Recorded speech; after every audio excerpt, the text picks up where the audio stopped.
یہ جو جنگ چل رہی ہے امریکہ ایران اسرائیل کے بیچ میں، سب کو خبر ہے، تقریباً آج انٹرنیٹ سے سب لگے ہوئے ہیں اور خبریں لیتے رہتے ہیں۔ ایران کے پاس ایک ہرمز اسٹریٹ ہے جس سے سارے شپس گزرتے ہیں، دنیا وہاں سے اپنے تیل اور گیس اور فرٹیلائزر کی کھپت کرتی ہے، لیتی ہے، دیتی ہے۔ لیکن حیرت کی بات یہ ہے پوری دنیا وہاں سے جو ٹریڈ کرتی ہے وہ صرف 25% ہے، 75% نہیں، 25% وہاں سے تیل دنیا کا آتا ہے۔ مجھے حیرت اس بات کی ہوتی ہے کہ ایران نے صرف 25% پہ روک لگائی تو ابھی دنیا اس کی حالت یہ ہے، صرف ابھی 20-25% کو روکا گیا ہے، سپلائی چین رک گئی ہے، تو ابھی سے لوگ پینک ہونا شروع ہو چکے ہیں۔ یہ تو ابھی آپ کو اندازہ نہیں، چند دنوں کے بعد جو حالات آنے والے ہیں اللہ ہی خیر کرے، شاید ہم لوگ لاک ڈاؤن سے بھی بری حالت کی طرف جا سکتے ہیں، اللہ بچائے۔ یہ تو صرف 25% پر اگر کسی نے روک لگائی ہے تو دنیا پینک ہو رہی ہے۔ میرے عزیزو، وہ وقت آئے گا، میرے آقا صلی اللہ تعالی علیہ وسلم نے جو قیامت کے قریب ہونے والی نشانیاں بیان فرمائی، اس میں سے بڑی نشانیوں میں ایک نشانی یہ بھی ہے کہ قتل اور خون ریزی بہت بڑھ جائے گی، اتنی زیادہ کہ ایک باپ کی اگر 100 اولاد ہیں تو 99 مر جائیں گے اور ایک بچے گا۔ قتل اور حرج اتنا بڑھ جائے گا، مال کی کثرت ہو جائے گی، یہ بھی حدیث پاک میں ہے جو قیامت کی نشانیاں ہیں اس میں۔ اور یہ جو حالات ہیں، ابھی کسی نے ایک حدیث بھی سوشل میڈیا پر نشر کر کے بہت وائرل کیا تھا، اس پر بھی میں آپ سے گفتگو کروں۔ ایک حدیث ملتی ہے، اذا رأیتم عمود احمر قبل المشرق، جب ایسٹ کی طرف سے، اب یہ تو ایریا پورا میڈل ایسٹ ہی ہے، مشرق کی طرف سے تم آگ کا ستون دیکھو تو حضور فرماتے ہیں فَادَّخِرُوا طَعَامَ سَنَتِكُمْ، تو اپنے 1 سال کا کھانا جمع کر لو۔ اور اس میں حدیث میں یہ بھی کہا گیا ہے اِذَا رَأَيْتُمْ عُمُودَ احمر، عمود نار احمر، ایسا حدیث کے الفاظ ہیں، فی شہر رمضان، حدیث میں یہ ملتا ہے کہ رمضان کے مہینے میں جب مشرق کی طرف تم آگ اگلتی ہوئی دیکھو تو اپنے سال بھر کا کھانا پانی جمع کر لو۔ اب ایک طرح سے اس حدیث پر جو کلام ہے وہ بھی میں عرض کرتا ہوں، اکثر ائمہ اکرام نے اس حدیث کو ضعیف قرار دیا ہے، اور ضعیف احادیث بہت ساری اعمال میں مقبول ہوتی ہیں، لیکن جن ائمہ نے اس کو ذکر کیا، اب اس کی تشریح ہم یہ نہیں کہتے کہ جس آگ کا اور جس ستون کا ذکر آیا ہے وہ یہی جنگ کے متعلق ہے اور یہی ایران سے نکلنے والی آگ کا ہے، یہ ہم یقین کے ساتھ نہیں کہتے، لیکن الفاظ یہ ملتے ہیں کہ مشرق کی سمت سے اگر تم آگ کا مینار دیکھو، یہ میزائل جب اڑتے ہیں تو یہ آگ کا مینار ہی بن جاتے ہیں، آگ کا ستون بن جاتے ہیں۔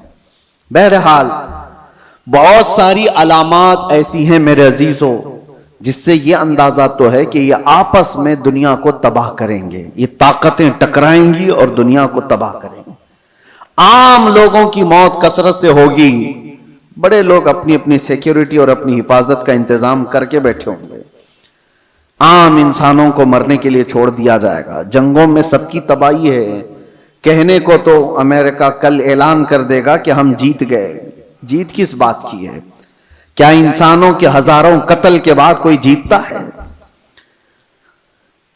ادھر بھی قتل ادھر بھی قتل، اور انسانوں کی موت کے بعد وینر کس کو کہا جاتا ہے؟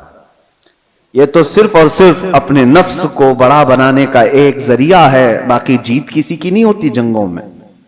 مرتے ادھر بھی ہیں، مرتے ادھر بھی ہیں، ہاں اتنا ہے کہ ادھر کم مرے ادھر زیادہ مرے، لیکن موت تو ہے۔ تو ناحق جو لوگوں کا قتل ہوتا ہے اور انسان اس میں مارے جاتے ہیں، یہ صرف اور صرف طاقتوں کے ٹکراؤ سے ہے۔ میں آپ سے ایک بات عرض کر رہا ہوں، اندازہ کرو کہ اگر دنیا نے تمہارے سپلائی چین کی نس کو تھوڑی دیر کے لیے روک لیا تو تم کیا کرو گے؟ ایک وقت وہ آئے گا جب مخبر صادق صلی اللہ تعالی علیہ وسلم نے فرمایا قحط اتنا زیادہ ہو جائے گا کہ لوگ ایک دوسرے کا گوشت کھانے کی کوشش کریں گے. قحط سالی ایسی آ جائے گی. ساری قحط سالی کس کو کہتے ہیں؟ قحط. ایک حدیث میں تو ملتا ہے کہ دجال کے آنے سے 3 سال پہلے پہلا سال ایسا ہوگا کہ زمین 1/3 حصہ سبزہ اگانا روک دے گی اور آسمان 1/3 حصہ بارش برسانا چھوڑ دے گا. اور دوسرا سال ایسا آئے گا کہ زمین آدھا حصہ سبزہ اگانا چھوڑ چکی ہوگی اور آدھا حصہ آسمان بارش برسانا روک دے گا. اور تیسرا سال ایسا آئے گا کہ زمین پورا حصہ سبزہ اگانا چھوڑ چکی ہوگی اور آسمان پورا ہی بند ہو چکا ہوگا, کوئی بوند قطرہ نہیں گرے گا بارش کا. اور اس وقت لوگ قحط میں ایسے مبتلا ہوں گے کہ ان کے پاس کھانے پینے کی کوئی چیز نہیں رہ جائے گی. یہ تو دجال کے ظہور سے پہلے کی علامت بتائی گئی ہے. لیکن کچھ روایات میں آپ کے سامنے یہ بھی رکھتا ہوں. جن چیزوں کے ہم ہیبیٹیٹ ہیں, عادی ہیں, ان چیزوں کے استعمال پر اگر روک لگی تو ہماری زندگی اتھل پتھل ہو جائے گی. آپ کو صرف ایسا لگتا ہے کہ گیس اور تیل کے رکنے سے کیا ہوگا, کسی انرجی انفراسٹرکچر پر حملہ ہونے سے کیا ہوگا. میرے عزیزو, آج جس سچویشن میں ہم ہیں ہماری زندگیاں پوری الٹ پلٹ ہو جائیں گی. ہم وہ لوگ نہیں ہیں جو چکی پیس کر کھانے والے تھے, آج مشینوں کے دور میں جینے والے لوگ ہیں. تمہارے پاس ایک چمچ مسالہ بھی بغیر مشین کے پیسا ہوا نہیں ہوتا. ہر چیز کے لیے تمہیں انرجی کی ضرورت ہے, ہر چیز کے لیے تمہیں کرنٹ اور تیل اور گیس کی ضرورت ہے. ایسی عادت ہمیں آج لگی ہوئی ہے. ہمارا کوئی کھانا بغیر مشینوں سے گزرا ہوا نہیں آتا, کوئی کھانا. ہاں, صرف اور صرف قدرتی پھل فروٹ کھا لیے تو الگ بات ہے, باقی سارے جو کھانے کے جو ہمارے عادات ہیں یہ بغیر انرجی پروسیس سے نہیں آتے ہمارے پاس. کل کو جب یہ سواریاں رک جائیں گی, جب یہ نقل و حمل ایک جگہ سے دوسری جگہ جانے کے ٹرانسپورٹ اور کمیونیکیشن سب رک جائے گا تو لوگوں کے اندر کا ایک پاگل پن باہر آئے گا. یہ تو یہ ابتدا ہے. دوسری ایک چیز, آج سے تقریباً 9 سال قبل میں نے ایک بیان میں عرض کیا تھا, کرپٹو کرنسی کا جو یہاں پر دنیا میں رواج لانے کی کوشش کی جا رہی ہے, اس سے کیا ہونے والا ہے. ایک بات میں آپ کو بتاؤں, ان قریب ایسے حالات آئیں گے کہ آپ سے آپ کا مال و دولت سب ختم کر دیا جائے گا. آپ کے جیب میں جو یہ سکے اور پیسے ہیں ایک دن یہ سب نکل جائیں گے. ویسے بھی ابھی آدھے سے کم رہ گئے آپ کے پاس. آپ کی جو دولت ہے وہ سب آپ کے بینکوں میں ہے اور آپ موبائل لے کر کے گھومتے ہیں یا ATM کارڈ لے کے گھومتے ہیں. آپ کو بینک نے صرف اتنا بتایا اتنے ڈیجٹ ہیں آپ کے پاس پیسے. آپ کو بھی یقین ہے 10 لاکھ روپے آپ نے بینک میں جمع کیا اور 10 لاکھ کا ڈیجٹ آپ کو بینک نے دے دیا آپ کے موبائل کے میسج پر, اور آپ کو یقین ہے میرے پاس 10 لاکھ ہیں, پکڑنے میں کچھ بھی نہیں آپ کے پاس. اور نہ ہی روز جا کر کے آپ بینک کا مشاہدہ کر رہے ہیں کہ میرے جو نوٹ دیا تھا وہ ہیں کہ نہیں ہے, ہیں کہ نہیں ہے. آپ کو اس سے کوئی مطلب نہیں. بینکوں نے آپ کو ایک ضمانت دے دی کہ آپ کے اتنے پیسے ہمارے پاس ہیں. ضمانت کیا ہے؟ صرف میسج ہے, وہ ڈیجٹ ہے, وہ نمبرز ہیں. انہی نمبرز پر دنیا جی رہی ہوگی. ابھی یہ رواج اور بڑھتا جائے گا. آپ جو کیری کرتے تھے سکے اور نوٹ وہ بھی ختم کر دیے جائیں گے. کچھ نہیں ہوگا کسی کے پاس, اور سارا ٹرانزیکشن آپ کا جو چلتا ہے وہ انٹرنیٹ سے چلتا ہے. جس دن انٹرنیٹ کو شٹ ڈاؤن کر دیا جائے گا سارے کے سارے فقیر ہوں گے, کسی کے پاس کچھ نہیں ہوگا. ان کے ہاتھوں میں نہ کوئی رقم ہوگی نہ کوئی پیسہ ہوگا, کیونکہ سب کچھ ان کو بتایا گیا تھا کہ بینک میں اتنے ڈیجٹ ہیں ہمارے پاس. اس کی کیا شیورٹی ہے کہ کبھی انٹرنیٹ بند نہیں ہوگا؟ اس کی کیا گارنٹی ہے؟ میرے عزیزو, اسی لیے پہلے کے دور میں لوگ درہم اور دینار رکھتے تھے. درہم اور دینار کیا ہوتے ہیں؟ درہم چاندی کا سکہ ہوتا تھا اور دینار سونے کا سکہ ہوتا تھا. حکومتیں چاہے جتنی بھی بدل جائیں, دینار کو آپ میلٹ کرتے تو سونے کی ویلیو ہمیشہ رہتی، چاندی کی ویلیو ہمیشہ رہتی. لیکن یہودیوں نے درہم اور دینار کو ہٹا کر کے کرنسی نوٹ لائے. کاغذ کے ٹکڑے جو آج ہماری جیب میں ہیں، 100 کا ہے، 200 کا ہے، 500 کا ہے، 2000 کا، جو بھی نوٹ ہیں، ڈالر ہو کہ یورو ہو کہ پاؤنڈ ہو کہ روپیہ ہو، سب کاغذ پہ ہیں. اور اس کاغذ کی ویلیو صرف اس لیے ہے کہ گورنمنٹ نے کہا ہے اس کی اتنی قیمت ہے. اور جس رات کو اعلان کر دے کہ کل سے یہ نوٹ نہیں چلنے والی، وہ سارے کچرے کے باؤ میں بھی نہیں جاتے. وہ کاغذ کے ٹکڑے ہیں، ردی پیپر ہو جائیں گے جس دن اعلان ہو جائے. اور ہو چکا ہمارے ہاں. تو ایک بار رات میں اعلان ہو گیا کہ 500 کی نوٹ، 1000 کی نوٹ بند ہو گئی، ختم ہو گیا. وہ پیپر کہاں ہے آج؟ یا اس وقت کے 2016 سے پہلے کے وہ 500 1000 کی نوٹ لے آؤ، آپ کو پکڑ کے لے جائیں گے. اس کی کوئی ویلیو نہیں ہے، اس کی کوئی حیثیت نہیں. تو وہ کاغذ کے ٹکڑے. تو پہلے دنیا درہم اور دینار سے کاغذ کے ٹکڑے پہ آئی، کاغذ کے ٹکڑوں سے پھر ATM کارڈ پہ آئی، پھر کارڈ بھی کیری کرنے کی ضرورت نہیں، اب صرف موبائل میں آئی. آپ موبائل سے سارا ٹرانزیکشن کرو، ادھر سے میسج ادھر گیا، ادھر سے میسج ادھر آیا. باقی حیرت ہوتی ہے، کبھی ہم ٹیکسی میں بیٹھے ہیں، 500 روپے ہو گئے، نہ میں نے جیب سے کچھ نکالا نہ اس نے لیا، ادھر سے میسج ادھر گیا، اس کو بھی یقین ہے میرے پاس 500 آ گئے. میرے پاس بھی وہی موبائل، اس کے پاس بھی وہی موبائل، موبائل صرف اتنا کہہ دیا اس کو کہ 500 کا ایک میسج چھلک گیا ہے. ہاں وہ آگے بڑھ گیا. یہ یقین بڑھتا چلا گیا ان ڈیجٹس کے اوپر، ان نمبرز کے اوپر. وقت ایسا آئے گا کہ ساری زندگی انہی نمبرز پر گھوم رہی ہوگی. ایک دن اچانک یہ سارے مواصلات کا ذریعہ بند کر دیا جائے گا اور لوگ قحط سالی کے شکار ہوں گے. آپ کس سے پوچھیں گے؟ آج جو دنیا بٹ کوئن کا اور کرپٹو کرنسی میں پیسے لگاتی ہے، اس کا طریقہ کیا ہے پتہ ہے آپ کو؟ بٹ کوئن ایک غائبانہ کرنسی ہے، کسی کنٹری کی کرنسی نہیں. ڈالر آپ نے دیکھا ہے، یورو آپ نے دیکھا ہے، پاؤنڈ انگلینڈ کا آپ نے دیکھا، روپیہ بھی دیکھا ہے. بٹ کوئن کیا ہے؟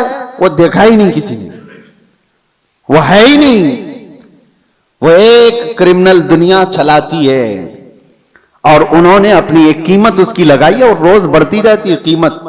40 لاکھ 50 لاکھ 60 لاکھ ایک بٹ کوئن خریدنے کے لیے لوگ پیسے لگاتے ہیں. آپ نے 60 لاکھ روپے دے کر ایک بٹ کوئن خریدا، سامنے والے نے کہا کہ ہاں ایک بٹ کوئن آپ کا ہے. کہاں ہے وہ؟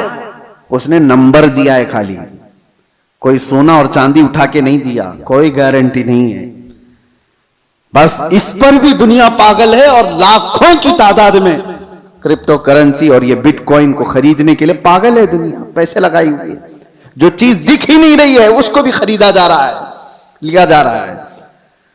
میرے عزیزو، میں آپ کو ان آخری علامات کے بارے میں کہہ رہا ہوں کہ دنیا کبھی ترقی کرتے کرتے کرتے اتنے آگے جا چکی جو اس کی خود کی تباہی کا ذریعہ ہے. انسان خود اپنے آپ کو تباہ کر لے گا. آج یہ تمام ذرائع پر نربھر ہو کر کے رہنا، یہ ہماری تباہی کے قریب جانے کا ہے. اب میری باتوں کو کچھ ماڈرن لوگ یہ کہیں گے کہ یہ پرانے خیالات کی بات کر رہے ہیں، ترقی کو نہیں چاہتے ہیں، آسانی کو نہیں چاہتے. میرے عزیزو، ترقی اور آسانی کون نہیں چاہتا، لیکن تمہارے پاس شیورٹی اور گارنٹی کیا ہے؟ کسی چیز کی نہیں. اور آج دنیا کو جس انداز سے نربھر کر کے رکھا گیا ہے، تقریباً پوری دنیا ایسی ہے آج جو کریڈٹ پر تجارت کرتی ہے، سود پر تجارت کرتی ہے.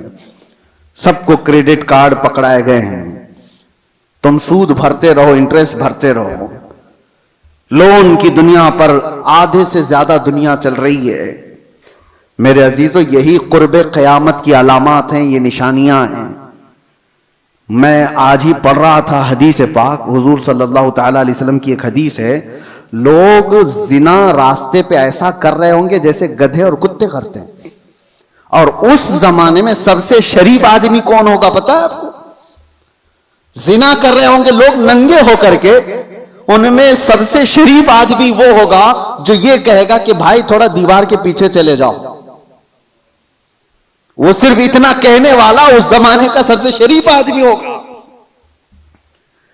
جو گناہ کر رہا ہے ان سے صرف وہ اتنا کہے گا کہ دیوار کے پیچھے چلے جاؤ. اتنا کہنے والا اس زمانے کا شریف آدمی ہوگا. وہ زمانہ قریب ہے میرے عزیزوں. اور یہاں تک کہ ایمان والوں کو لوگ تانا مار رہے ہوں گے. اس کو دیکھو یہ مسلمان ہے, اس کو دیکھو ایسے تانا مار رہے ہوں گے جیسے چوروں کو تانا مارا جاتا ہے. ایمان پر زندہ رہنا اور قائم رہنا ایک بڑا مشکل ہو جائے گا. آج آپ کے سامنے میں یہ ساری باتیں اس لیے رکھ رہا ہوں کہ ہم قبرستان کی طرف سے گزریں گے تو یہ احساس کریں گے جو قبر میں سویا ہے وہ کتنا محفوظ ہے, کاش اس کی جگہ میں ہوتا. حضور نے فرمایا, حدیث ہے یہ, قیامت کے قریب تم قبرستان سے گزرو گے تو یہ تمنا کرو گے کہ قبر میں سویا ہوا آدمی کتنا اچھا ہے کہ وہ مجھ سے پہلے دنیا میں فتنوں سے محفوظ چلا گیا. آج یہ سارے فتنے وہ نہیں دیکھ رہا ہے. ایک بات آپ یاد رکھ لینا, یہ جنگوں کے حالات دنیا کو ابھی بدل کے رکھنے والے ہیں. اگلے سال تک اللہ نے اگر زندگی دی تو دیکھنا دنیا کا نقشہ بدل چکا ہوگا, جینے کے انداز بدل چکے ہوں گے. بہت ساری نئی چیزیں آپ کو سننے میں آئیں گی اور دیکھنے کو ملیں گی, طور طریقے بدل چکے ہوں گے. اچانک ہونے والے حالات پوری دنیا کو اکثر بدل کر رکھیں گے. اس لیے ہر گھڑی آپ ایکٹیو رہو کہ ایمان کے ساتھ دنیا سے جانا ہے. ان فتنوں کے دور میں ہر گھڑی آپ اپنے ایمان کی حفاظت کی فکر کرو. اب جو دور آ رہا ہے اس سے خطرناک دور دنیا کی ابتدا سے لے کر اب تک نہیں آیا, کبھی نہیں. اس سے زیادہ خطرناک دور کبھی پہلے نہیں آیا. جو آنے والا ہے وہ دجال کے ظہور کا زمانہ ہے. نبی اکرم صلی اللہ علیہ وسلم نے فرمایا, روئے زمین پر سب سے بڑا فتنہ ہوگا دنیا کا. اور نبی آخر الزمان خود دعا کرتے تھے اللہ کی بارگاہ میں کہ اللہ مجھے دجال کی فتنوں سے محفوظ رکھ. تو سید الانبیاء جس کی دعا کر کے پناہ مانگتے ہو, ہمارا حشر کیا ہوگا, ہمارا حال کیا ہوگا. جس کو بچنے کی فکر ہوگی اللہ اس کی حفاظت کرے گا. جو بچنے کی فکر ہی نہیں کرتا ہو, خوف ہی نہ ہو اس کے دل کے اندر, پھر تو وہ ختم ہو جائے گا. اب میں ایک اور حدیث بیان کر کے میرے اپنے موضوع کے سلسلے میں نے آج کیوں چھیڑا اس کو. ایران, امریکہ, اسرائیل, یہ دنیا میں ابھی سب کی زبانوں پر چل رہے جنگ کے حالات ہیں. اس دوران میں نے حدیث یہ پڑھا کہ دجال کے ظاہر ہونے کا وقت جو ہے وہ اللہ بہتر جانے, لیکن جو جگہ ہے نبی پاک صلی اللہ علیہ وسلم نے فرمایا وہ بھی ایران کی طرف سے ہی ظاہر ہوگا. دجال کے ظاہر ہونے کی جگہ جو بتائی گئی وہ مشرق کی طرف سے ظاہر ہوگا. ایران کا ایک شہر ہے اصفہان. نبی پاک صلی اللہ تعالی علیہ وسلم فرماتے ہیں یتبع الدجال من اصفہان 70,000. حضور فرماتے ہیں اصفہان شہر سے 70,000 یہودی دجال کی فوج میں شامل ہوں گے. اب یہ اصفہان کہاں ہے؟ اصفہان تو یہ ایران کا شہر ہے. 70,000 یہودی ہیں یہاں پر؟ نہیں, لگتے تو نہیں ہیں, لیکن حدیث پاک ہے. اللہ کے نبی صلی اللہ علیہ وسلم نے فرمایا 70,000 یہودی دجال کی جماعت میں داخل ہوں گے. وہ ایران کے اس شہر سے داخل ہوں گے, اس کی فوج میں آئیں گے. ہو سکتا ہے لوگ میرے اس بیان کو یوں کہہ رہے ہوں کہ یہ ایران کے خلاف بول رہے ہوں. میرے عزیزو, آج جن حالات اور جو کیفیت کو ہم دیکھ رہے ہیں, ہم مظلوموں کے ساتھ کھڑے, ظالم کے ساتھ کبھی نہیں کھڑے ہوں گے. اسلام کی خاصیت ہے یہ, ظالم کے ساتھ کبھی نہیں کھڑے ہوں گے. ظالم امریکہ ہے, ظالم اسرائیل کے یہودی ہیں, پوری دنیا کو انہوں نے ظلم کی چکی میں پیسا ہے. لیکن ایران کی جو کیفیت ہوگی, 70,000 یہودی وہاں سے نکلیں گے اور دجال کی جماعت میں آئیں گے, تو اتنا لگتا ہے کہ غالباً ایران پر یہودیوں کا ایسا قبضہ ہوگا, تبھی تو وہاں 70,000 یہودی ہوں گے. وہ دور آئے گا. آج جس حالت میں ایران لڑ رہا ہے, چند باتیں لوگوں کو خوش کر رہی ہیں. ایران نے اتنا ٹوکا, اتنا مارا, ہو سکتا ہے, اور یہودیوں کو اور سپر پاور کو گھٹنے ٹیکنے پر مجبور کیا. یہ وقتی طاقت ہو سکتی ہے اور اللہ کامیابی دے, ہم اس کے خلاف نہیں ہیں. لیکن حدیث پاک مجھے اس حدیث پاک سے یہ لگتا ہے وہ وقت آئے گا جب ایران پر یہودیوں کا ایک غلبہ ہوگا، تبھی تو وہاں سے دجال کی جماعت میں لوگ شامل ہوں گے۔ دوسری حدیث یہ بھی میں بتاؤں، امام مہدی جب ظاہر ہوں گے تو فرمایا گا امام مہدی کی جو فوج ہوگی وہ قسطنطنیہ کو فتح کرے گی۔ قسطنطنیہ کیا ہے؟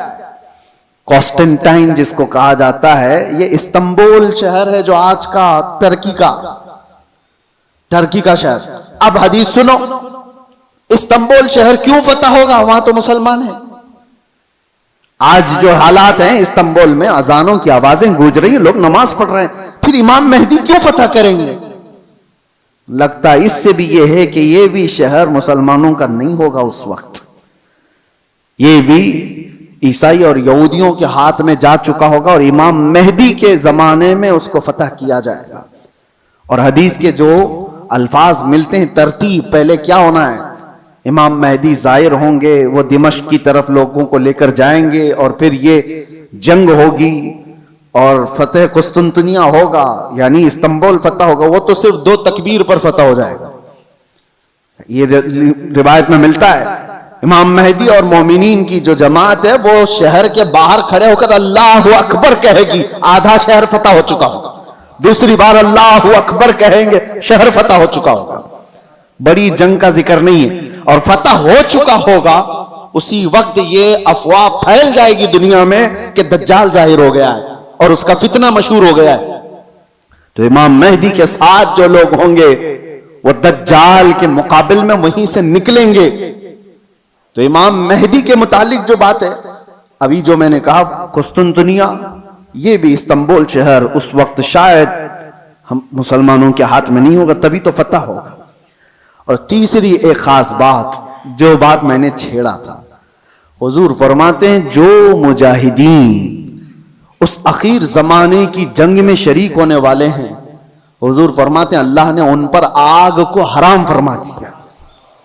روئے زمین کے بہترین لوگ ہوں گے جو امام مہدی کی فوج میں شامل ہو کر مقابلہ کر رہے ہوں گے دجال سے، لیکن ساتھ میں حضور فرماتے ہیں، اب سنیے توجہ، جس جملے پر مجھے بہت زیادہ تعجب ہے، فرماتے ہیں حضور کہ میں یہیں سے ان کے گھوڑوں کے رنگ کو بھی دیکھ رہا ہوں۔ نبی پاک صلی اللہ تعالی علیہ وسلم مخبر صادق ہیں، وہ غیب کی خبر جانتے ہیں، بعد کے حالات دیکھ رہے ہیں، اللہ نے ان کو علم عطا کیا، یہ سب اپنی جگہ پر، یہ ہمارا عقیدہ ہے۔ لیکن اس جملے پر توجہ کرے، کیا اس زمانے کی فوج گھوڑے پر بیٹھی ہوگی؟ حضور فرمانے میں ان کے گھوڑوں کا رنگ دیکھ رہا ہوں۔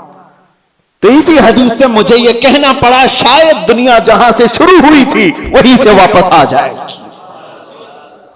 دور ایسا آ جائے گا کہ جہاں سے دنیا شروع ہوئی تھی وہ گھوڑ سواری تھی، سواریاں تھیں، لڑائی کے دور بھی تلواروں کے تھے، نیزے اور بھالے کے تھے، میزائل اور یہ سارے جیٹ طیارے نہیں تھے۔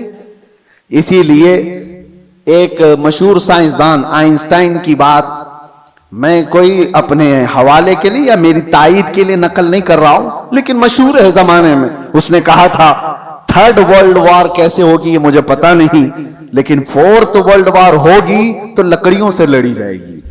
تو اس سے پوچھا گیا ایسا کیوں؟ کہا 3rd ورلڈ وار میں دنیا اتنی تباہ کر دیں گے یہ لوگ نیوکلیئر پاور سے کہ کچھ بچا ہی نہیں ہوگا، اور بعد میں جو لوگ بچے ہوں گے وہ لکڑیوں سے لڑیں گے۔ یا اس کے اپنے پریڈکشن ہو سکتے ہیں، میں اپنی تائید میں نہیں کہہ رہا ہوں، لیکن حدیث پاک حضور پاک صلی اللہ تعالی علیہ وسلم فرماتے ہیں۔ اور یہ ایک حدیث یہ بھی ہے کہ دجال جس گدھے پر سوار ہوگا وہ بھی حدیث میں اس کا ذکر ہے کہ وہ 1 میل تک 1 قدم رکھے گا، اور اس کی بھی سواری کا ذکر ہے۔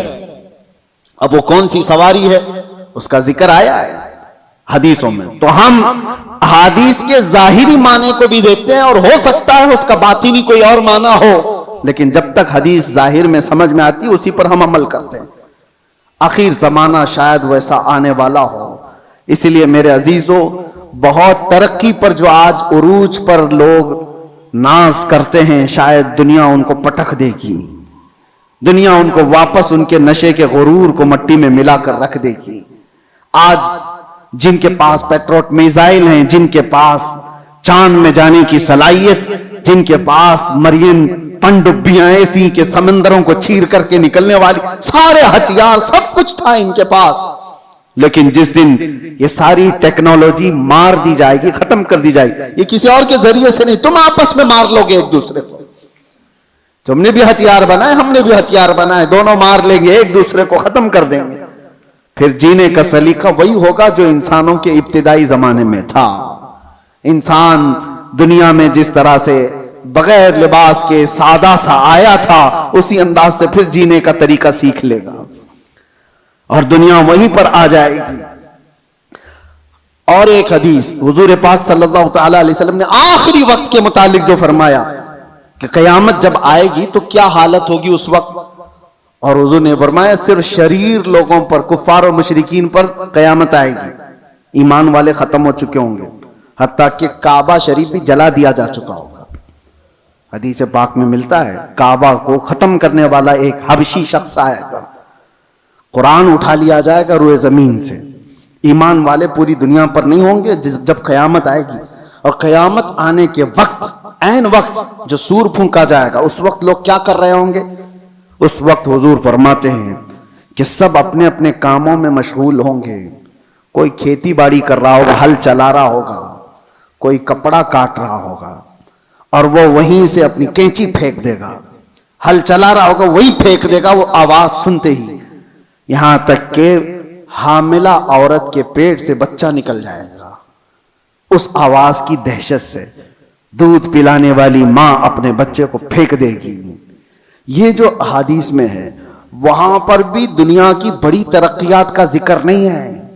یہ نہیں ہے کہ بہت ہائی فائی انٹرنیٹ میں آدمی بیٹھا ہوگا یا مشینیں چلا رہا ہوگا. وہاں پر بھی حدیث میں ذکر ملتا ہے کہ ہل چلا رہا ہوگا، کینچی کاٹ رہا ہوگا. پھر مجھے یہی کہنا پڑتا ہے کہ دنیا جہاں سے شروع ہوئی تھی انہی حالات پر آ جائے گی. یہ کینچی ہاتھ میں لے گی اور ہل ہاتھ میں لے گی، زمین میں بیج بوئے گی اور فصل اگائے گی، اور جب آئیں گے تو چکی پیس کر کے اپنے گھر کے کھانے کا انتظام کرے گی.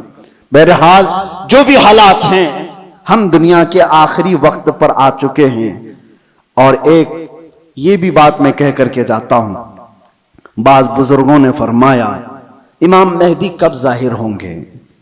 تو اس کے متعلق بزرگوں نے فرمایا جب سارے مومنین دعا کرنے لگ جائیں کہ اے اللہ امام مہدی کو ظاہر فرماتے، تو اللہ تبارک و تعالی قریب ہے کہ ان کو ظاہر فرمائے گا. لیکن آج کی سچویشن یہ ہے، میں دیکھتا ہوں ہم ساری دعائیں کرتے ہیں، کیا مومنین کی عام جماعتیں امام مہدی کے ظاہر ہونے کی دعا کرتے ہیں کہیں؟ یہ دعا کا بھی رواج عام ہو جائے کہ اللہ امام مہدی کو ظاہر فرماتے. جب یہ دعا کثرت سے ہونے لگی کہ وہ آ جائیں گے امام مہدی کے ظاہر ہونے کی. اور دوسری حدیث یہ بھی ہے، یذہل الناس، حضور فرماتے ہیں ان ذکر الدجال، دجال کا ذکر کرنا لوگ چھوڑ چکے ہوں گے، علماء ممبروں سے بیان کرنا ختم کر چکے ہوں گے، تب دجال آئے گا. جب تک دجال کے بارے میں اویئرنس ہوگا لوگوں کے درمیان، دجال نہیں آئے گا.